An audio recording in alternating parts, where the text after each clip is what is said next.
ever been on one of those sightseeing tours they have here in Washington? You know, the kind where they take you to see all the monuments? Maybe you ought to think about going again. Because those, how did you put that? Attractions are here for a reason. And I almost missed it. I don't know how, because you can't throw a rock in this city without hitting a statue or a monument of some kind. I mean, every street, every building in this city, all the marble and the granite, the brick and the stone, they're trying to tell us something. They're saying, don't forget about us. Don't forget about the battles that we fought and the price that we paid for freedom. Don't let our sacrifice be in vain. But they get it. They know what's at stake here. And maybe in order to understand how precious and fragile freedom really is, maybe you have to lose it. But you already know that. I mean, all of this, it's just a distraction. No, today was about turning neighbor against neighbor. That's part of your plan, isn't it? Keep us all divided, so bit by bit we don't realize you're chipping away at our freedoms and liberties. You got us all talking about how Noah got all the animals on the ark. Meanwhile, you're crafting legislation that will allow the government to barge into our homes. Because it's all about power for you. And the only way that you can get more power is by taking it from someone else. And that would be all well and good if it wasn't for that pesky thing called the Constitution that keeps getting in your way. I'm done talking to you. I'm talking to the people who elected you. Because as inconvenient as it is, sir, this is where your power comes from. See those statues and those monuments out there? They say, you work for us. Women of the people, by the people, for the people. So stay out of our homes and churches, and yes, stay out of our children's education. Because what you call teaching, Mr. Chairman, is really social engineering. Is being rewritten, biology is redefined, and right and wrong are erased. Our children don't belong to the government, and neither does our country. America belongs to its citizens, to each and all, to the farmers in Texas, to the window cleaners in New York, to the cabinet makers in Maine, and the teachers in Oklahoma, to every man, woman, and child. It belongs to the people.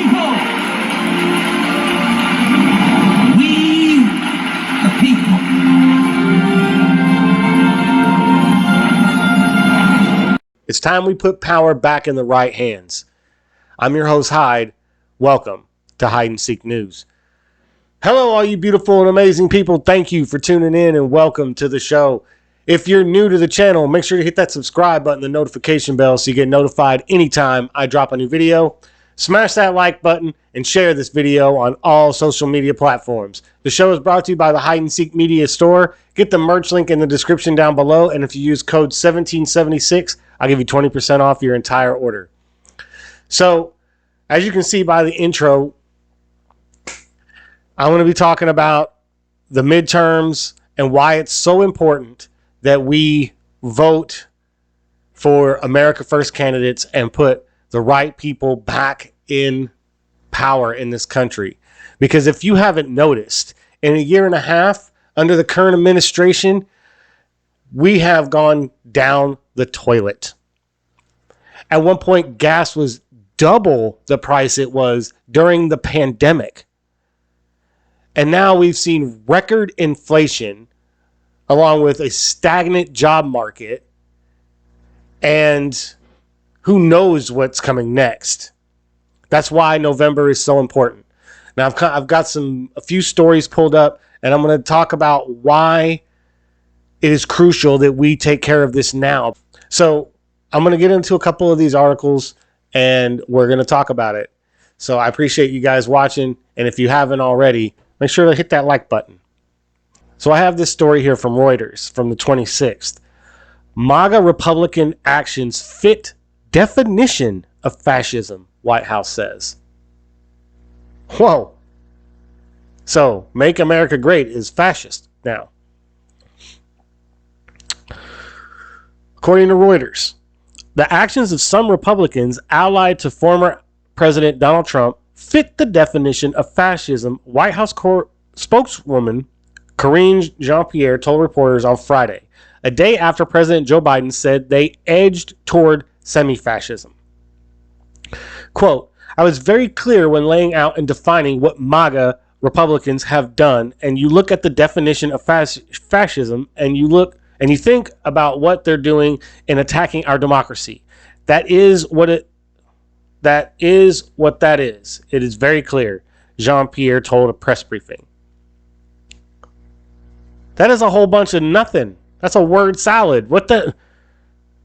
What actions specifically, please?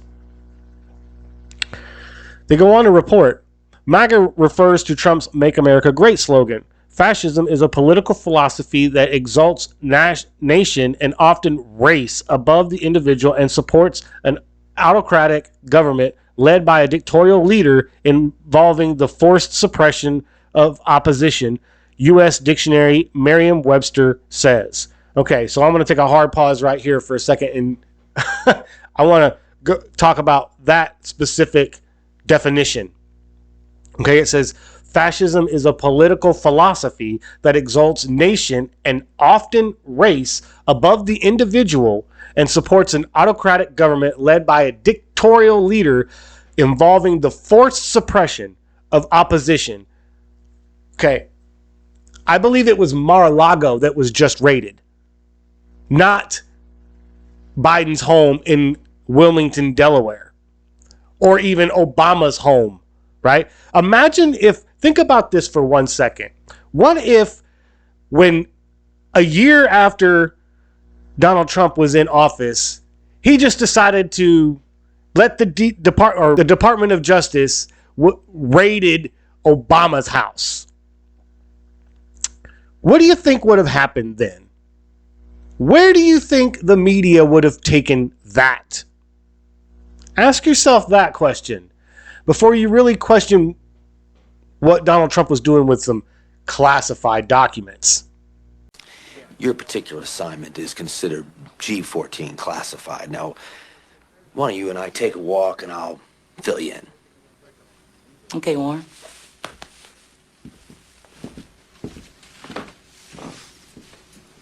G14 classified. That's good. They go on to report, in response to Biden's Thursday evening comments that Trump allied Republicans embraced violence and hatred and edged towards semi-fascism, the Republican National Committee called the remarks despicable. And I agree. Let's talk about that. What Republicans embraced violence and hatred? Please leave a comment down below. Tell me what Republicans embraced violence and hatred. As a matter of fact, I would love to hear from you if you can tell me the Republicans who supported the Black Lives Matter riots of 2020. Please, in the comments down below, give me a list. Not only did Biden say that about Republicans, especially Trump supporting Republicans, but then he goes and he makes fun of Trump for declassifying documents before he left the White House. Well, I just want to know I've declassified everything in the world. And see, that to me, I know Trump was like that. So if Biden wants to be like that, so what? But my problem is the hypocrisy, right? If Trump would have sent the FBI to, say, Hillary Clinton's house and said, I don't care what, you go raid that woman's home. Or he, and I'm probably sure he pressured the DOJ to do it, but they wouldn't do it, right? Even when they had all the evidence, right? Comey comes out and says there's not enough here to warrant a prosecution or an investigation into Hillary Clinton. But yet we can get a warrant approved to search Mar-a-Lago? What the hell is that? I don't know. Let me check. Freeze, FBI! Down on the ground! Down on the ground! Hands! Let me see those hands! Tango team is at Point Bravo. Suspects in custody. For classified documents when the man who has those documents has the power to declassify anything this country has. It's classified. It's what? It's classified. I could tell you, but then I'd have to kill you. Seems kind of funny to me, right? A little hypocritical. But according to some people, like this Yahoo over here at the Kansas City Star, unbelievable is right when it comes to Trump's staggering hypocrisy over documents. So he goes on to say, but her emails, though, remember that refrain from 2016 presidential campaign between Donald Trump and Hillary Clinton, right? It was about all anyone could talk about anytime the political press went looking for balance in the campaign that featured one fresh outrage after another on the Trump side of the aisle. If Trump generated negative coverage for 5 days in a row, then you could bet your last dollar that Clinton's foibles, and she was not without them, would be featured again and again. The emails in the private server, her speeches before Goldman Sachs, the handling of Benghazi despite the hours of candid testimony, her role in the Clinton Foundation's global philanthropy, her hawkish support of Libyan rebels. Again and again, those stories would be featured alongside one scandal after another by Trump, all in the name of fairness. But it was the chanting the lock her up refrain that represented the nadir of the whole sorry campaign for me. And all of that came back in a hurry Friday afternoon as the Department of Justice, acting on a judge's order, released a heavily redacted affidavit laying out its justification for the extraordinary step taken last month when it secured a warrant to raid Trump's home and private office in Florida. Okay, so there you have it.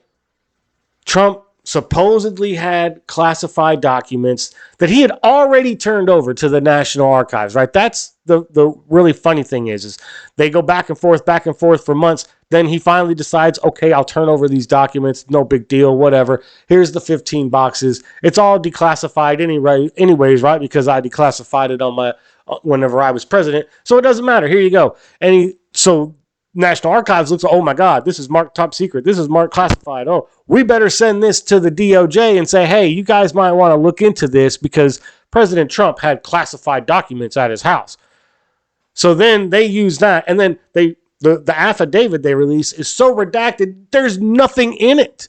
It's more black marks than it is actual words you can read. So what's the point of even releasing it if you were going to redact the whole thing anyways? And that was the whole point, right? The judge knew it was going to be redacted that badly. And so he was doing this just to save face, just to say, okay, well, I did my due diligence and I got the affidavit released. You got nothing released. There's no information in that warrants any reason for them to actually go in. And then the scope of the damn thing. Let's take all of the documents during his presidency. Are you freaking kidding me? They took notes and memos and freaking memoir crap. I mean, it was like, wow, all because they found some classified documents in the boxes that Trump turned over.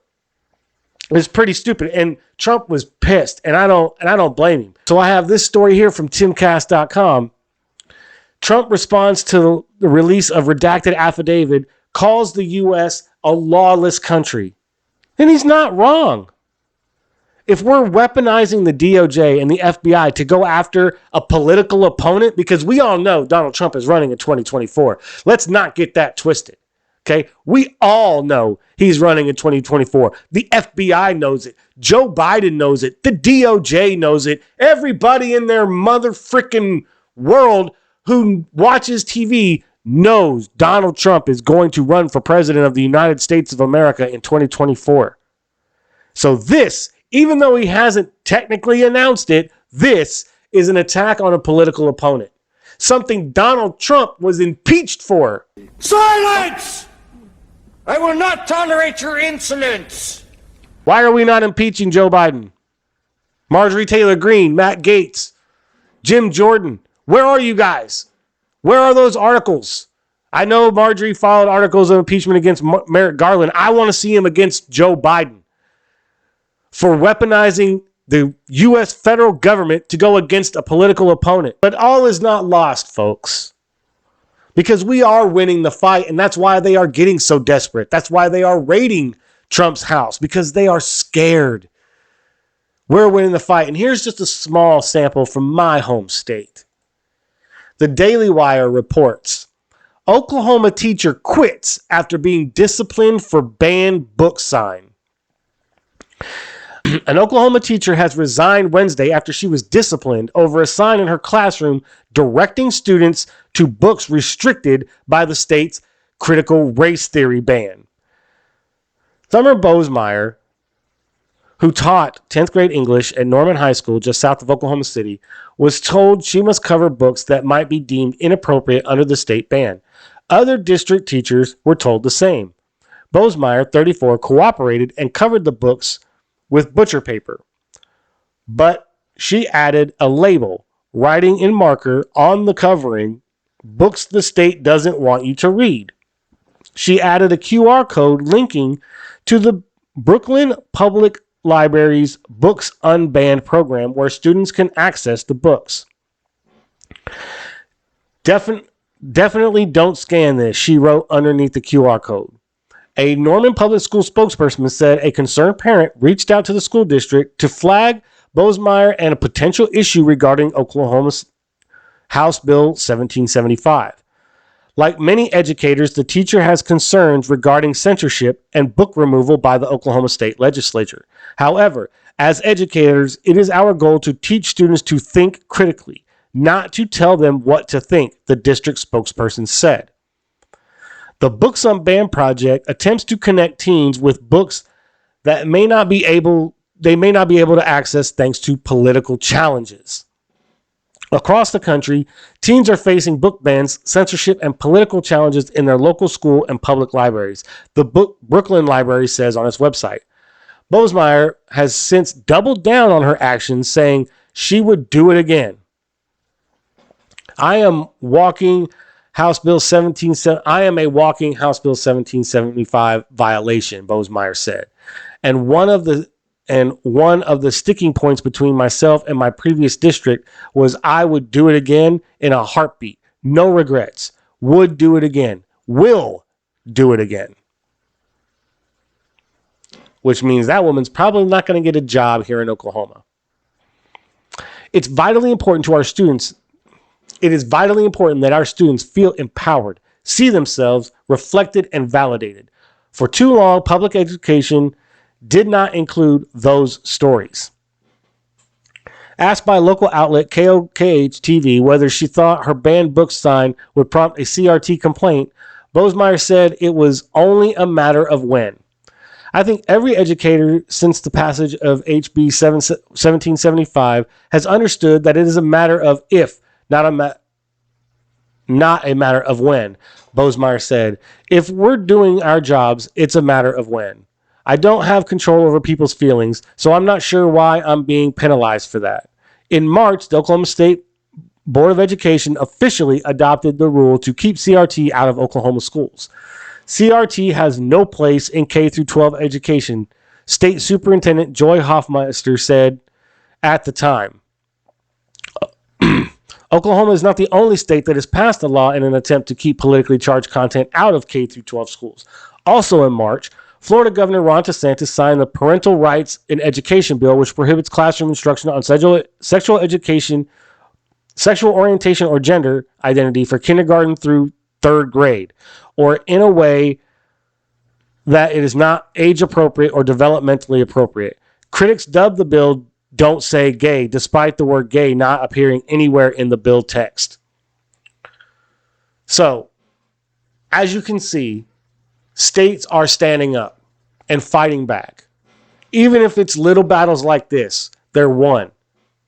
And all of these little battles are adding up. And that's why we're winning, and that's why they're getting desperate and raiding Donald Trump and trying to keep people like Trump and Marjorie Taylor Greene out of office. And that's why it's up to us to vote loud and proud that we are voting in America First people. We are seeing it already in multiple states. The primaries, most of the Republican candidates are America First candidates. And that's what we need. We need people who want to see this country succeed, but using the building blocks that the founding fathers gave us.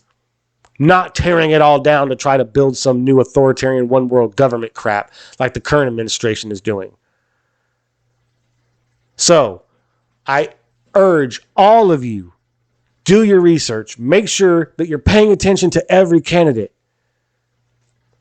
Don't fall for the honeydew in the ear. Vote America First. Let's make sure that we take this country back and put it back on the right track. Because right now, we're circling the drain.